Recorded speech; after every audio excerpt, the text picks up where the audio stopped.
आदाब, मैं हूँ शफ़क़त जाफ़री और आप देख रहे हैं पहचान टीवी और आज हम कुछ ख़ास गुफ्तगू करेंगे और जो आजकल का हॉट टॉपिक है और जो एज़ अ ओवरसीज़ पाकिस्तानी और सफ़ीर पाकिस्तान के तौर पे हम जो अपनी ज़िम्मेदारी समझते हैं, उसको पूरा करने के लिए मैंने अपने स्टूडियो में दावत दी है। इस वक़्त जो मैं समझती हूँ मोस्ट इम्पोर्टेंट पर्सनैलिटी थी आरज़ू के केस में वो है जिब्रान नासिर जो मेरे सामने बैठे हुए हैं। जिब्रान नासिर जैसे कि इन्होंने लिखा हुआ भी है यहाँ पे एक वकील भी हैं पेशे के लिहाज से और समाजी कारकुन भी हैं और एक सियासी शख्सियत भी हैं और मेरे नज़दीक पाकिस्तान के एक जोशीले लेकिन बाशऊर जवान भी हैं। मैं आपको वेलकम करती हूँ अपने शो में। कैसे हैं जिब्रान नासिर साहब आप? मैं ठीक-ठाक हूँ जी, आदाब आपको और आपके तमाम सुनने वालों को, सलाम भी मेरा पहुँचे। बिल्कुल। देखिए, आपने बहुत शॉर्ट नोटिस पे मुझे जो है वक़्त दिया, मैं उसकी बहुत मशहूर हूँ पूरी पहचान टीवी की टीम की जानिब से। बहुत-बहुत शुक्रिया आपका। लेकिन आपको जैसा कि मैंने कहा इस वक़्त आप बड़ी इम्पोर्टेंट पर्सनैलिटी हैं हमारे लिए क्योंकि जहाँ तक मैंने आपके बारे में जाना है और तहकीक की है, आप हक़ और सच की बात करते हैं। मैं यही उम्मीद रखूँगी ना जिब्रान नासिर से। मैं देखें जी पहली बात तो ये है कि आपके खुलूस का मशकूर हूँ मगर मेरे नज़दीक हकीकी मायनों में आरज़ू के केस में सबसे इम्पोर्टेंट शख्सियत आरज़ू ही है।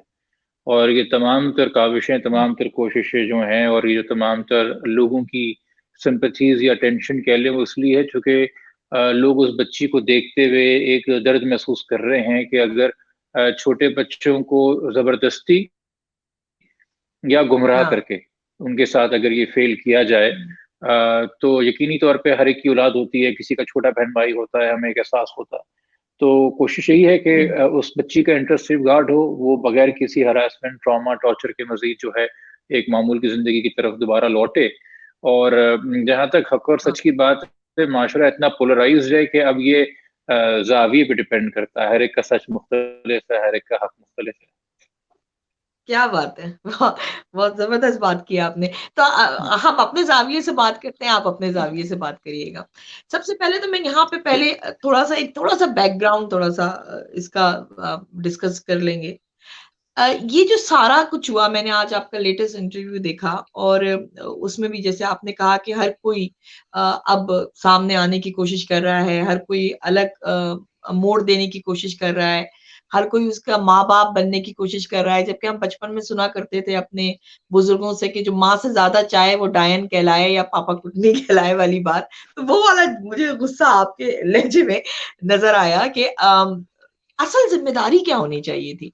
हमारी असल ज़िम्मेदारी आरज़ू के मसले को समझना होनी चाहिए थी या फ़ौरन ही हमने जो है वो चाहे चैनल्स के ज़रिए से, चाहे अपनी किसी समाजी जमात के ज़रिए से अपनी जय-जयकार या अक़लियतों का टकराव ये कर देना शुरू कर देना चाहिए था। सॉरी कि मैं थोड़ा-सा दुखी दिल ये रख रही हूँ कि मुझे ये लगा कि मैं इस वक़्त ऑस्ट्रेलिया में हूँ कि यहाँ पर ये इस तनाज़ुर में बात होने लगी कि अक़लियतों के हकूक़ पाकिस्तान में पामाल होते हैं और वो आवाज़ नहीं बुलंद कर सकते। लेकिन आपने ये साबित किया कि आप जैसे लोग पाकिस्तान में मौजूद हैं और वो अक़लियतों के दर्द को समझते हैं और उनकी आवाज़ बनते हैं।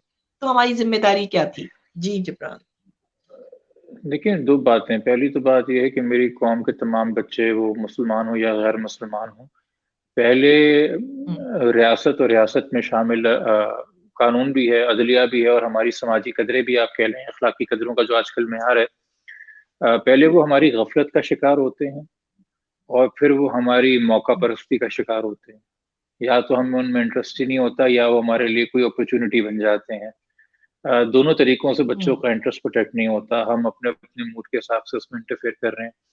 दूसरी बात है कि देखिए इस बात को तो झुटलाया नहीं जा सकता कि आरज़ू का ताल्लुक जो है वो एक मसीही ख़ानदान से है और मज़हबी लिहाज़ से वो अक़लियत में शुमार पाकिस्तान में होती है और मुझसे पूछेंगे तो मैं ये कहूँगा कि जी जो चाइल्ड मैरिज का कानून है पाकिस्तान में या जो चाइल्ड अब्यूज़ का कानून है पाकिस्तान में या जो स्टैट्यूटरी रेप का कानून है कि 16 साल से कम उम्र की लड़की के साथ उसकी कंसेंट होती नहीं है लीगली, उसके साथ जो भी आप जिनसी ताल्लुक कायम करेंगे वो रेप के ज़ुमरे में आएगा। वो उस हवाले से तो क्रिमिनल लॉ हमारा फ़र्क नहीं करता मुसलमान या मसीह बच्चे में, मगर ये हमारे लिए समझना ज़रूरी है, क्या जुर्म करने वाला हुँ, अपने ज़हन के किसी गोशे में ये इत्मीनान करके बैठा होता है कि चूंकि ये अक़लियत है और उस वजह से पॉलिटिकली, सोशली और इकोनॉमिकली, माशी, समाजी और सियासी तौर के ऊपर एक हमारे यहाँ एक तनाव है और कुछ वल्नरेबिलिटीज़ हैं, कुछ कमज़ोरियाँ हैं हाँ, जिनमें हमने मुब्तला रखा है, मजबूरियों में मुब्तला रखा है, तो क्या वो एक ईज़ी टारगेट हुँ, है? क्या वो हुँ, आगे बढ़ के अपना अपना हक अपने तय मारने के हवाले से उतने ही बराबर हैं कि नहीं है? तो मेरे ख़्याल में इसको तो हमें हुँ, तस्लीम करना पड़ेगा कि अगर कोई अपने रिलिजन की वजह से कि इज़ी टारगेट है, तो उस हद तक हमें रिकॉग्नाइज़ करना पड़ेगा और रियलाइज़ करना पड़ेगा कि हम इस्लाह करें कि कानून सबको बराबर का तहफ़्फ़ुज़ इस तरह से दे कि किसी क्रिमिनल के ज़हन हुँ, में ये ख़्याल ना आए कि चूँकि ये मुसलमान की बच्ची नहीं हुँ, है, तो मैं इसके साथ ये जुर्म कर सकता हूँ और कोई पूछने वाला नहीं होगा। हुँ, और मैं अल्लाह का नाम लेके, नबी पाक सल्लल्लाहु अलैहि वसल्लम का नाम लेके, कलमे का नारा लगा के इस बच्ची के साथ जो बदफ़ेली कर रहा हूँ, हुँ, उसको कोई मज़हबी जामा पहना दूँगा और निकल लूँगा। क्योंकि ये जो सिम्पैथी होती है ना, हुँ, कुछ लोगों की अट्रैक्ट, हाँ, वो तब तो नहीं होती अगर बच्ची पहली मुसलमान होती। ये जो क्रिमिनल होता है, वो तो इस बात से हाँ, सिम्पैथी लेता है कि देखिए मैंने गैर मुसलमान को मुसलमान किया। उसकी वाह-वाह में सब लग मुसलमान जाते हैं, किया, ये नहीं देखते कि उसको बेटे नहीं बहुत बनाया है, नाम उस बच्ची को लिया, बीवी बना लिया है। जी। हाँ। हाँ, सो तो ये आपने आपने ये केस इस तरह लेकर और आप खड़े होकर उतना ये साबित कर दिया कि हम ये जो मज़हब का नारा लगाकर और ज़बरदस्ती अक़लियतों को ईसाई है या हिंदू है, किसी और मज़हब से ताल्लुक़ रखता है, इसमें पूरी पाकिस्तानी अवाम उनके साथ नहीं देगी, चाहे वो ताल्लुक़ किसी भी अक़लियत से रखते हों, तो ये बात भी तय हो गई। यानी आपका और हमारा इज़हार गुस्सा करना, अपने जज़्बात का इज़हार करना इस बात का सबूत है कि हम अक़लियतों के हकूक़ को पामाल होने नहीं देना चाहते और हम इस मज़हबी नारे को रद्द करते हैं। ये बात तय हो गई। नहीं, लेकिन लेकिन ये जो एक मैं कॉन इस थोड़ा-सा अगर मैं इस बात पे आपसे डिसएग्री करूँ, क्योंकि हमें हकीकत पसंद होना हुँ, चाहिए। देखें, किसी भी मुल्क को या माशरे को जो है ना, अगर फ्रेम बनाया जाता है, हुँ, रेफ़रेंस बनाया जाता है, तो उसकी अक्सरियत को देख के कहा जाता है। हमें इस बात का इदराक होना चाहिए कि जिस दौर को हम जहालियत का दौर कहते हैं, अगर हम इस्लामी तनाज़ुर में बात करें, यानी कि नबूवत हुँ, के ज़ाहिर होने से पहले का जो दौर है और जिस मक्का को हम जहालिया का हुँ, दौर कह रहे हैं, उसमें बाबुल इल्म के वालिद भी हैं। उसमें मेरे नबी पाक सल्लल्लाहु अलैहि वसल्लम के वालिद भी हैं, उनकी वालिदा भी हैं, उसमें मालिक बिन नौफ़ल भी हैं, उसमें और लोग भी हैं जो कि दीन इब्राहिमी पे हैं, सही रास्ते पे हैं, मगर चूँकि मेजॉरिटी भटकी हुई है, मेजॉरिटी गुमराह है, हुँ, तो उस दौर को उससे डिफ़ाइन किया जाता है। इसी तरह पाकिस्तान के माशरे को भी बजाए इसके कि वो कोई चंद एक्टिविस्ट हों या चंद लोग मीडिया के ऊपर खुल के इस बारे में बात करें, ये जो हम बात कर रहे हैं इसका असर उसको तब ज़्यादा होगा जब हुकूमत फ्रंट फुट पे आएगी। हमारे बच्चों को सिविल हुँ, सोसाइटी के या वुकला के या ह्यूमन राइट्स एक्टिविस्ट के तहफ़्फ़ुज़ की नहीं, रियासत के तहफ़्फ़ुज़ की ज़रूरत है। पाकिस्तान अपनी गवर्नमेंट और गवर्नमेंट के एक्शन से और अपनी पार्लियामान से डिफ़ाइन होता है। तो हम इस उम्मीद में हैं कि यकीनी तौर पे हमारे बस में जो है वो हम कर रहे हैं, मगर जो हमने हुँ, इंटरनेशनली भी अगर अपना केस लड़ना है, उसमें हमारी हुकूमत को प्रोएक्टिव हुँ, होना पड़ेगा, सिटिज़न एफर्ट से बात अकेले नहीं बनेगी, हम कोशिशें तो करते रहेंगे। हुँ। तो आप क्या मतलब आप नाला है कि हुकूमत ने इसके ऊपर कुछ एक्शन नहीं लिया? आपको लगता है? नहीं, जब खबर बन जाती है तो हर कोई ले लेता है, चूँकि मजबूरी हो जाती है, चूँकि हर कैमरा वाला सवाल पूछता है कि सर उस केस में हुँ, क्या हुआ, आपका क्या मौक़िफ़ है? बात फिर वही है ना कि हुँ, देखिए हमारा हुँ, जो चाइल्ड मैरिज का कानून है, उसके अंदर बहुत ज़िम्मेदारी डाली गई है निकाह-ख़्वाह पे, जो कि एक निकाह रजिस्टर करता है हुकूमत के रिकॉर्ड में, और साथ में बहुत ज़्यादा पावर्स दी गई हैं पुलिस को और अदलिया को। हुँ, और पार्लियामान कभी भी पावर इतनी ज़्यादा नहीं देती हुँ, जब तक उसको इस बात का इदराक ना हो कि ये बहुत ही हसास मामला है और बच्चे की सेफ्टी का मामला है। तो जो हुँ, नॉर्मल रूटीन के अंदर पुलिस को इजाज़तनामे हुँ, लेने होते हैं या मजिस्ट्रेट साहब को कार्रवाई करनी होती है, उससे हट के उसको बायपास करके चाइल्ड मैरिज के मामले में बच्चे की हुँ, कस्टडी लेने के लिए फ़ौरन ये कार्रवाई कर सकते हैं। अगर उन पावर्स का आप इस्तेमाल ही नहीं कर रहे, यानी कि जो हसासियत पार्लियामान ने जोड़ी है, इस मामले से वो हसासियत पुलिस नहीं जोड़ रही या मजिस्ट्रेट साहब नहीं जोड़ हुँ, रहे। वो उसको सीरियसली से वो पावर उनके शौक के लिए नहीं है कि हमने आपको पावर दे दी, बहुत मुबारक हो, वो इस्तेमाल करने के लिए है। कोई भी इख्तियार किसी भी सरकारी एहलकार को इसलिए ही दिया जाता है कि उसका बरवक़्त इस्तेमाल हो। अगर नहीं है तो वो ज़ाया है। मैं अक्सर ये बात करता हूँ कि 3 कागज़ पे मुश्तमिल है, जो प्रिंट निकालते हैं जब आप child marriage restraint act Sindh का, तो वो 3 कागज़ का कानून है। हाँ, पाकिस्तान में इस वक़्त किसी भी बुक स्टॉल पे ₹10 का प्रिंट निकलता है। तो वो 30 रुपए का कानून है, चूँकि उस कानून को अमली हुँ। जामा पहनाने के लिए 30 करोड़ रुपए या 3 अरब रुपए जो खर्च करने चाहिए थे, नहीं किए गए। तो ये सिर्फ़ 30 रुपए का कानून है और 30 रुपए के कानून से आप कहाँ बच्चों की हिफाज़त करेंगे? बिल्कुल सही बात की आपने तो वाक़ई अब आप इ इस ज़रूरत है कि हम सब वाक़ई इस उस पे भी शोर मचाएँ कि हुकूमत को इसके बारे में सोचना होगा, एक्शन लेना होगा और ये आपने उस हुँ, निकाह ख़्वान जिसने निकाह पढ़ाया, उसको हुँ। उसको जानने की कोशिश की कौन है? उसको अरेस्ट करवाने की बात हुई? क्योंकि उसने क्यों पढ़ा दिया इतनी देखिए, नहीं बच्ची का निकाह? वो अक्यूज़ की लिस्ट में शामिल हैं, वो साहब जो हैं रसूल नक्शबंदी उनका नाम है। इसके हुँ, अलावा हमने देखें आज हाई कोर्ट ने एक बहुत अच्छा एक हवाले से ऑर्डर दिया कि हमने इस पिटीशन में जो अपना जवाब हुँ, दायर किया था, उसपे हमने सिर्फ़ निकाह ख़्वां तक नहीं, बल्कि जिस इंसान ने सनद इस्लाम तैयार की और जिस इंसान ने एफ़िडेविट तैयार किया कि बच्ची जो है वो 18 की और अपनी बड़ी उम्र से बड़ी है, उसको भी हमने कोर्ट के सामने मौक़िफ़ किया कि ये हुँ, तमाम तर जो डॉक्यूमेंटेशन तैयार की गई है, ये एंड गोल था शादी करवाना, ये उसकी फ़ैसिलिटेशन में है। तो आज जब कोर्ट ने आईओ को ये हिदायत की कि आप इसमें चाइल्ड मैरिज लॉज़ के हवाले से कार्रवाई करें और यकीनी बनाएँ कि तमाम तर जो मुलव्विस लोग हैं, उनको कानून की गिरफ्त में लाया जाए, तो एक ख़ास बात बोली कि जो वालिदैन की तरफ से यानी कि हमारी तरफ से जो जवाब दायर हुआ है, इसमें आपको क्लूज़ मिलेंगे। हाँ, that they may take clues from हुँ, आवर रिप्लाई यानी कि जज साहब एग्री कर रहे हैं कि जिन-जिन लोगों की हम निशानदेही कर रहे हैं और जिन-जिन मामलात की हम हाँ, निशानदेही कर रहे हैं, वो इस केस में बहुत इम्पोर्टेंट है। तो हमारे उस मौक़िफ़ को जज साहब ने एप्रिशिएट करके ऑर्डर में लिखवाया है और एक्टिव डायरेक्शंस दी हैं इन्वेस्टिगेशन को। अब इसके बाद भी पुलिस अपना काम ना करे तो फिर तो देखिए ना हर एक चीज़ मूव करवाने के लिए अगर हमें अदालत का दरवाज़ा खटखटाना पड़े, तो फिर पुलिस तो एक हुँ, नकारा इदारा हो गया। हम फिर वही बात करेंगे कि हुँ। प्रोएक्टिव अप्रोच डिमांड करता है कानून इन मामलात में। हुँ। चलिए एक एक तरह से ये इस केस के बाद थोड़ा-सा और आप लोगों का इतना अच्छा आपने काम किया, उसके बाद थोड़ा-सा शायद इस तरफ भी हुकूमत भी सोचे, ये इदारे भी सोचें कि अब चेंज लाने की ज़रूरत है, अगर वाक़ई नया पाकिस्तान देखना है तो। अब आप मुतमईन हैं कोर्ट के फैसले से, वालिदैन का क्या रिएक्शन था? वैसे मैंने एक वीडियो उनकी देखी कि वो काफ़ी खुश थे आपके साथ, मुतमईन हुए वो थोड़ा-सा? देखिए देखिए इस हवाले से बिल्कुल मुतमईन है कि कम से कम उनको पता है कि उनकी बच्ची किसी गैर कानूनी कब्ज़े में नहीं है। वो कोर्ट की निगरानी में है, हुँ, वो एक शेल्टर होम में है, उसकी तालीम के हवाले से, उसकी रख-रखाव के हवाले से, खुराक के हवाले से कोर्ट ने वाज़ेह अहकामात दिए हुए हैं। उसको किसी गैर ज़रूरी इंसान से मिलने की इजाज़त नहीं है और चाइल्ड मैरिज के हवाले से कोर्ट ने फ़ैसला आज कर दिया कि ये ट्रायल वहाँ पे चलाया जाए, ये मैरिज जो है ये हमें on the face of it illegal नज़र आती है। और अब जो फ़ैसला है वो इस हवाले से है कि बच्ची जो दावा कर रही है कि उसने खुशी से इस्लाम कबूल किया है, बच्ची की उम्र को सामने रखते हुए हाँ, उसकी कानूनी हैसियत क्या है? क्योंकि उससे तय होगा ये सवाल जो कोर्ट ने आगे तय करना है कि बच्ची को उसी शेल्टर होम में रखा जाए जब तक कि वो 18 की नहीं होती या उसके वालिदैन की कस्टडी का हुँ, राइट बनता है। तो स्टेजेस में आहिस्ता-आहिस्ता जो कि ये हुँ, जो सेकंड पार्ट है देखिए पहला तो एज टेस्ट ने फ़ौरन हल कर दिया ना मामला कि ये चाइल्ड मैरिज है। जो दूसरा मामला है चूँकि इसके ऊपर हुँ, वाज़ेह कानून साज़ी नहीं हुई, फ़ोर्स्ड कन्वर्जन पे या कन्वर्जन की लीगल एज क्या है, इस पे चूँकि पाकिस्तान में कोई वाज़ेह कानून साज़ी नहीं है तो हमेशा ये ब मामला जो है बहुत तवील बहस का वो बनता है एक बहाना बनता है और बार-बार अदालतों हाँ, को जो है ना वो डिटेल्ड शरिया लॉ और मोहम्मदन लॉ और कंपैरेटिव रिलिजियस स्टडीज़ हम जो फैसले देखते हैं इस तरह के वो करने पड़ते हैं।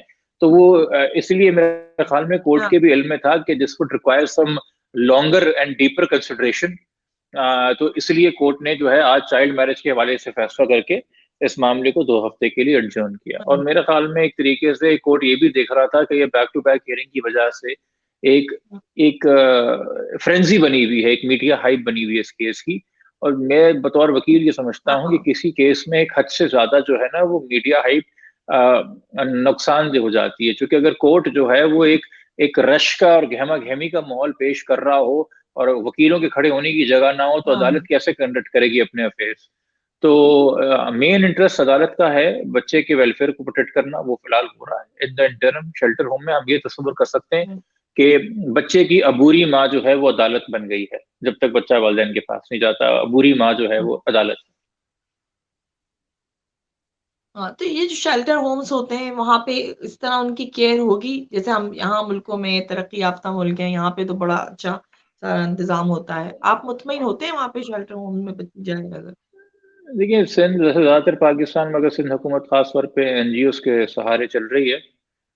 चाइल्ड प्रोटेक्शन के नाम पे हुँ, कानून तो बहुत बनाए हैं सूबे में, मगर ढंग का हुकूमत का एक भी चाइल्ड प्रोटेक्शन सेंटर नहीं है। जिस शेल्टर होम के अंदर इस वक़्त बच्ची है, वो एक प्राइवेट एनजीओ का है। हुँ, उस हवाले से स्टैंडर्ड्स और बाकी मामलात बेहतर हैं।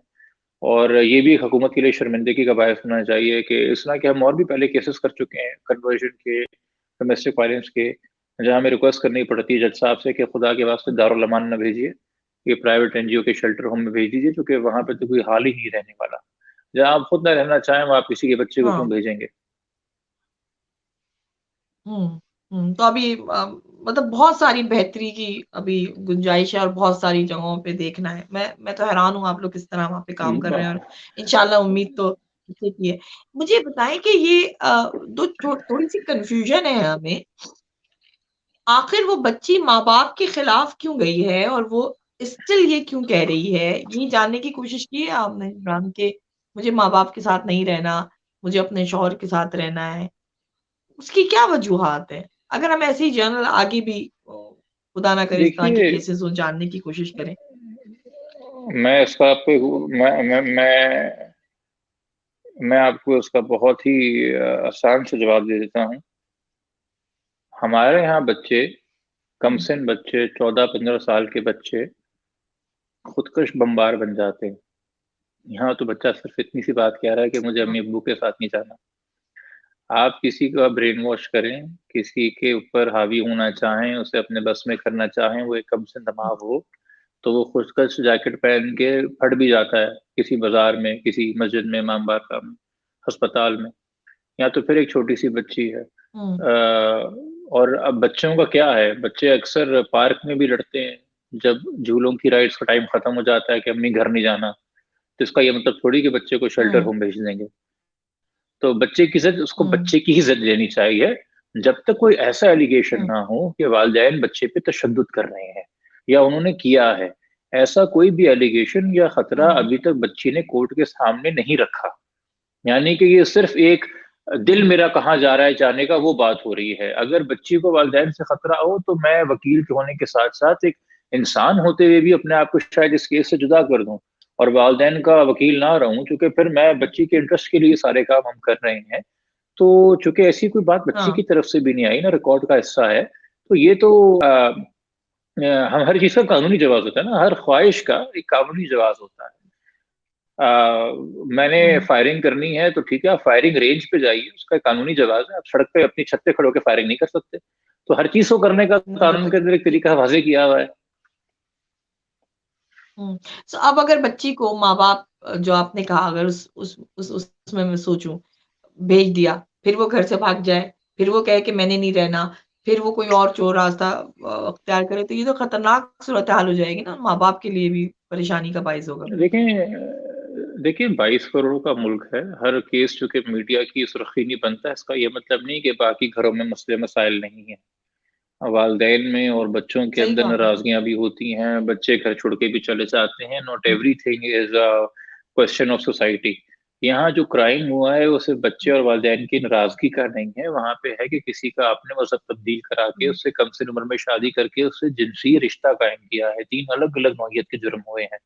तो इसलिए ये एक पब्लिक इंटरेस्ट का हुँ, मैटर बन गया है, बिकॉज़ दिस पुट्स और क्वेश्चन्स कि क्या स बाकी बच्चों बच्चों की क्या तहफ़्फ़ुज़ है, और अगर इस केस में इंसाफ़ नहीं हुआ, तो फिर बाकी लोग भी इसी तरह लोगों की छोटी-छोटी बेटियाँ और बच्चियाँ उठाते फिरेंगे और शादियाँ करते फिरेंगे उनको कलमे पढ़वा के।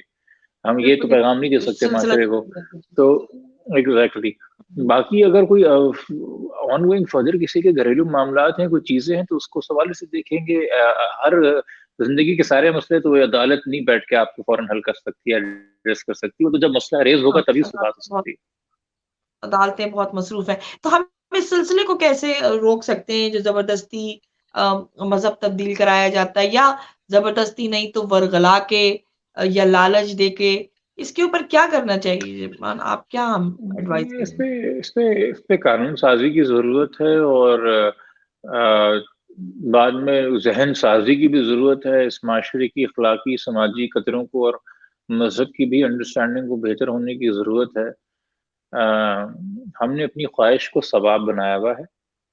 जो चीज़ हमें गैर मुनासिब लगती है बस हुँ, वो गुनाह है, जो चीज़ हमें अच्छी लगती है उसका हम कोई ना कोई जवाज़ ढूँढ लेते हैं। हम खुदा को भी राज़ी कर लेते हैं अपने दिल में, बेशक हम जानते हुए गुनाह क्यों ना कर रहे हो। तो इंसान का क्या कर सकते हैं, इंसान एक अजीब चीज़ है। मगर हुकूमत को मैंने कहा कि प्रोएक्टिव होने की ज़रूरत है, कानून साज़ी करने की ज़रूरत है, अवेयरनेस बढ़ाने की ज़रूरत है और कहीं न कहीं तो आपको इंस्टीट्यूशंस को ज़िम्मेदार करना पड़ेगा। मेरा ये मौक़िफ़ शुरू से रहा है कि किसी ने अगर मज़हब हुँ, तब्दील करना है, सौ बिस्मिल्लाह करे, मगर उसकी सर्टिफ़िकेशन जो है किसी मदरसे के बजाय मजिस्ट्रेट के सामने की जाए। क्योंकि एक मदरसे में हाँ, ये तमाम तर चीज़ें तय नहीं हो सकती कि बच्चे की उम्र क्या है, उस पे दबाव है कि नहीं, वालिदैन की मर्ज़ी शामिल है कि नहीं, क्या मसला है। एक हुँ, मजिस्ट्रेट साहब ये कर सकते हैं, तो आप बेशक कदगन ना लगाएँ किसी के मज़हब तब्दील करने पे, मगर उसको प्रोसीजरली एक हाँ। सेफ और सिक्योर तरीके से भी कराया जा सकता है, हर चीज़ का मैकेनिज़्म ढूँढा जा सकता है। बहुत खूबसूरत बात की आपने क्योंकि यहाँ पे ये सवाल भी उभर रहा था कि अगर कोई मज़हब वाक़ई दिल से तब्दील करना चाह रहा है और अपनी तहकीक के साथ, तो हम उसको ये तो नहीं कह सकते कि ये गलत हुआ भई अगर भैया दूसरे देखिए ना, उसके अब आप हुँ, अब मौला अली करमुल्लाह वजह जो हैं, 10 या 11 साल उनकी उम्र बताई जाती है जब उन्होंने तब्दील किया अपना मज़हब। जब उन्होंने इस्लाम कबूल किया, कबूल से मुराद है कि उससे पहले इस्लाम उस शक्ल में जिस तरह नबी ने उनके सामने ज़ाहिर किया नहीं था। हाँ, बाकी बिल्कुल सही सहाबों ने कहा भी किया लेकिन हाँ, जो तो उन्होंने हम कहते हैं किया हाँ, साथ देते तो हैं। पहला पहला जो हुँ, हम जिसको हम छोटों में बच्चों में शुमार करते हैं, बुजुर्गों में नहीं। इस्लाम कबूल करने की हुँ, या दाखिल होने की या उसके ऊपर पब्लिकली ईमान लाना जितना भी लोग ऐलान अपने करने की अकीदा हाँ, नहीं अकीदत के हवाले से इसको करे, तो वो 10 या 11 साल उम्र हुँ, बताई जाती है। तो अक्सर लोग ये बात कहते हैं कि भई अगर मौला 10-11 साल की उम्र में कर सकते हैं, तो ये 13 साल का बच्चा क्यों नहीं कर सकता? मगर मैंने वही बात की ना हुँ, कि एक मजिस्ट्रेट कम से कम ये तमाम चीज़ों का सवाल कर सकता है कि बेटा आप कबूल करना चाहते हैं, क्या इसलिए कबूल करना चाहते हैं कि सामने वाले अंकल आपको शादी के लिए भगा के ले आए हैं? ये इसलिए कि आपको वाक़ई उन्हें इस्लाम ने जब मुतासिर बहुत किया है आला किसी नहीं है हवाले से। हाँ, हाँ, भाई मैंने देखिए ना, आपका एक पॉइंट इतना बुनियादी-सी बात है बुनियादी-सी बात है ना, हाँ, पाकिस्तान में कोई बच्चा अगर रहता है, तो 10 दिन मुहर्रम के और 30 दिन रमज़ान के, उसको हर चैनल पे सिर्फ़ अल्लाह ही अल्लाह नज़र आता है, बेशक वो मुसलमान हो या ना नज़र हो। आता है। हाँ, तबलीग के हाँ, इतने हाँ, सारे चैनल्स और मौक़े हमारी फ़िल्मों में तबलीग है, हमारे एड्स में तबलीग है, इस्लामिक बैंकिंग, हलाल ऑयल, ये साबुन, फलाँ सब कुछ हुँ, अल्लाह अल्लाह करके हम बेचते हैं। रियासत भी मदीना की वज़ीर-ए-आज़म साहब बार-बार नारा लगाते हैं। कहने का मकसद है कि एक इस्लाम की हुँ, बार-बार एक मैसेजिंग या उसको इस्तेमाल जो किया जाता है, तो कोई बंदा उस माशरे में रहता हो वो हम कहते नहीं कोई हमारा देसी चला जाता है, बाहर जाके बड़ा अंग्रेज़ हो गया है। तो इसी तरह कोई हुँ, अगर यहाँ रहता है तो माशरे का जो आपको एक इम्पैक्ट है, वो तो आता है। तो it could be very natural कि कोई हाँ, बंदा मुतासिर होके अपना दीन तब्दील करना चाहे, मगर उसको एक सेफ नेट देने के लिए फिर रियासत को उसमें एक जगह हाँ, पासपोर्ट देने के लिए, ड्राइविंग लाइसेंस देने के लिए, स्कूल में एडमिशन देने के लिए, डोमिसाइल के लिए, बेफ़ॉर्म के लिए, नादरा के लिए, बर्थ सर्टिफ़िकेट के लिए, शादी निकाहनामे के लिए, हर जगह रियासत आके एक हुँ। मुहर लगाती है। तो मेरे ख़्याल में मज़हब की तब्दीली के हवाले से भी रियासत को ये रोल अदा करना चाहिए। बहुत अच्छा, बहुत ज़बरदस्त वैलिड पॉइंट था। मैं बड़ी मुतमईन हुई आपके इस राइट। जुमले से। हमारे यहाँ तो प्रॉब्लम ये है कि हम एक-दूसरे को खारिजुल इस्लाम करने पे तुले रहते हैं। लेकिन मैं फिर अपने जो शुरू में मैंने बात कही थी, वो बात मैं फिर दोहराऊँगी कि मैंने तो बहुत बहुत दफ़ा ये खबर भी सुनी कि सिर्फ़ क्रिश्चियन या हिंदू नहीं, मुसलमान बच्चियों का भी रेप हुआ और बहुत छोटी उम्र में उनकी शादियाँ भी की गईं, ज़बरदस्ती की गई। ये सिलसिला उनके साथ भी हो रहा है, तो हम इसको अक़लियती जैसे आपका एक इंटरव्यू मैंने देखा, मुझे बड़ी खुशी हुई आपने शुरू में कहा मैं एक पाकिस्तानी लड़की या बच्ची का केस जो है वो हैंडल कर रहा हूँ, तो हम इसको इस उसमें भी देखिए हम उसको ऑन करें।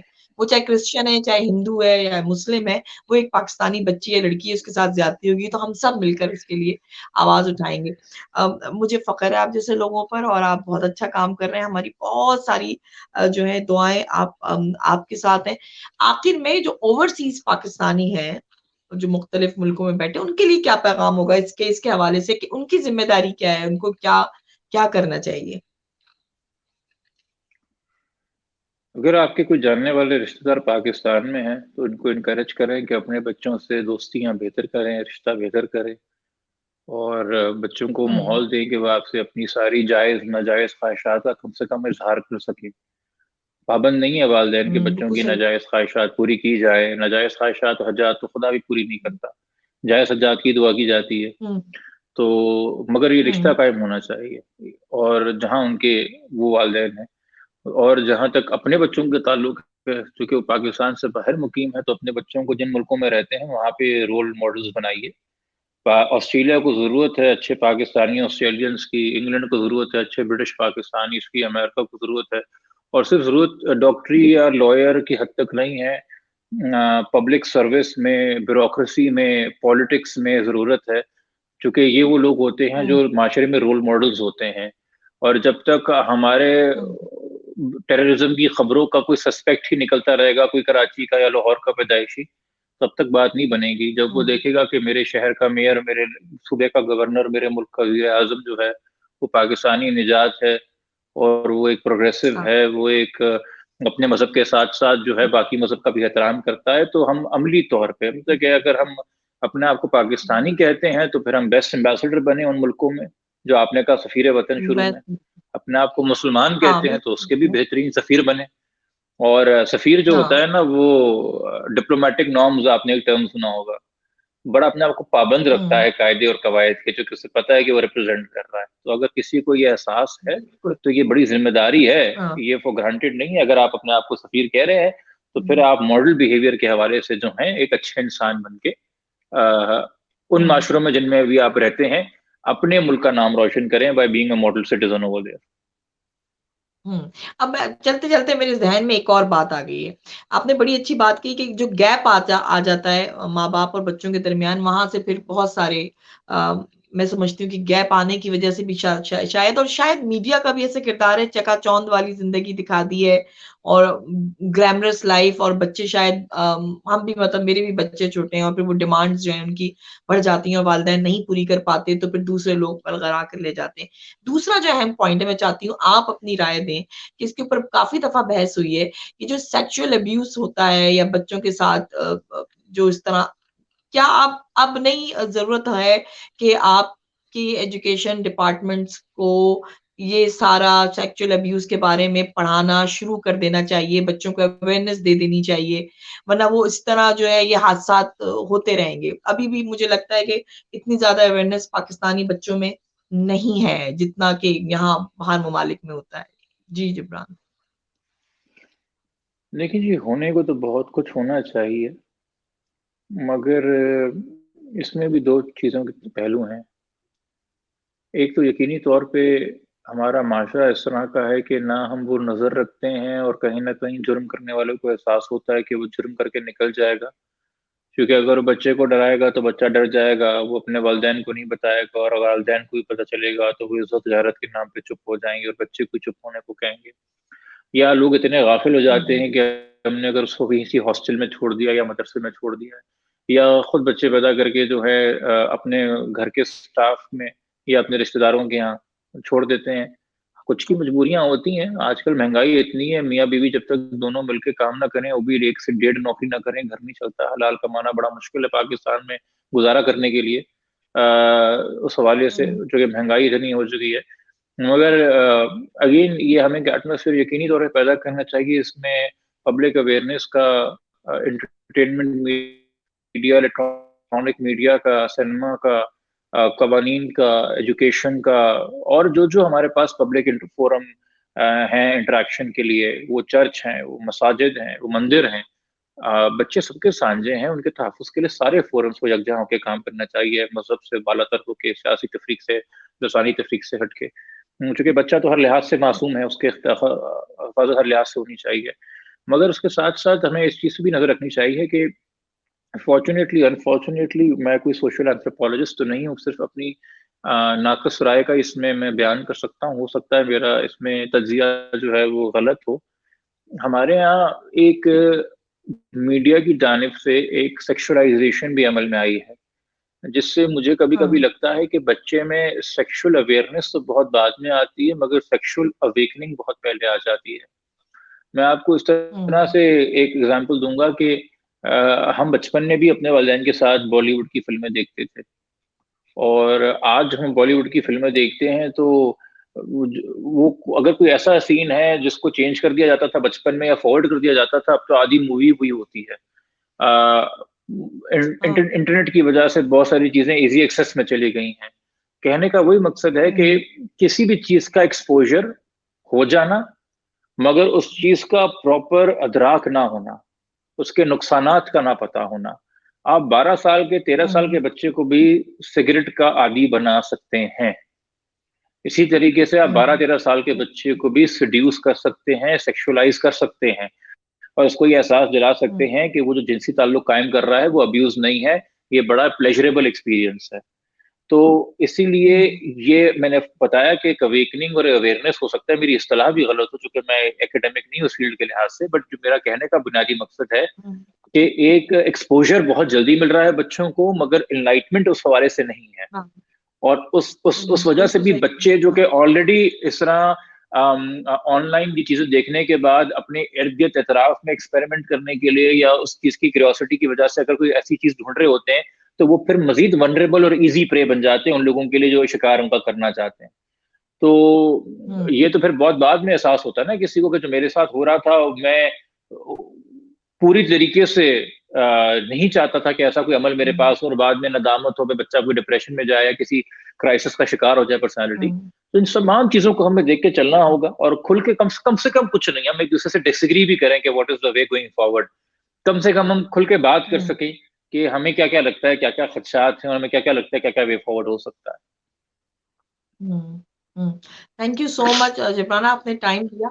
जी, हमारी जिब्रान से जो है बड़े जिब्रान नासिर से बड़ी मैं समझती हूँ बड़ी तफ़सील से इस बारे में गुफ्तगू हो गई और अब हम सबको सोचने का वक़्त है कि हम सोचें कि हमारी ज़िम्मेदारी क्या है और हमने आरज़ू के लिए जो जिब्रान ने किया हम तो सिर्फ़ प्रैक्टिकली तो शायद इन्होंने ही काम किया है और कुछ मीडिया ने सिर्फ़ शोर मचाकर उसका और कुछ लोगों ने ख़ामख़ा एक पाकिस्तान के चेहरे को मसा करने की कोशिश की, उनसे मुझे थोड़ा इख्तिलाफ़ है, लेकिन जहाँ कमज़ोरियाँ हैं पाकिस्तान में, जो सिस्टम में ख़ामियाँ हैं, उसको दूर करने के लिए हम सबको ज़रूर कोशिश करनी चाहिए, अपना-अपना हिस्सा पेश करना चाहिए। आरज़ू के लिए हम सब ने आवाज़ उठानी है और उठाते रहेंगे और जिब्रान के भी हाथ मज़बूत करने और इंशाअल्लाह इस मसले का हल ज़रूर निकलेगा। अक़लियतों को हमारा यही पैगाम है कि आप भी पाकिस्तान का हिस्सा है, बल्कि आप भी पाकिस्तान हैं और हम भी पाकिस्तान हैं। हम उसे ओन करें और फिर उसे सँवारने की बात करें। अपना बहुत मैं ख़्याल तो रखें, कहूँगा पहचान आप टीवी को देखिए। जी, जी, बोलिए, बोलिए। मैंने कहा मैं तो कहूँगा आप ही पाकिस्तान हैं। पाकिस्तान बना ही अक़लियतों के हकूक़ के लिए था, इसलिए भारत से अलहदा कायदे-आज़म ने एक और मुल्क बनाया था। बिल्कुल, कितनी खूबसूरत बात की आपने। तो इस पाकिस्तान की हिफ़ाज़त हुँ, करें, इसके नाम की हिफ़ाज़त करें हाँ। और इस सिस्टम को अच्छा करने के लिए कुछ ना कुछ थोड़ी-सी काविश ज़रूर करें। अपना बहुत ख़्याल रखें। खुदा हाफ़िज़।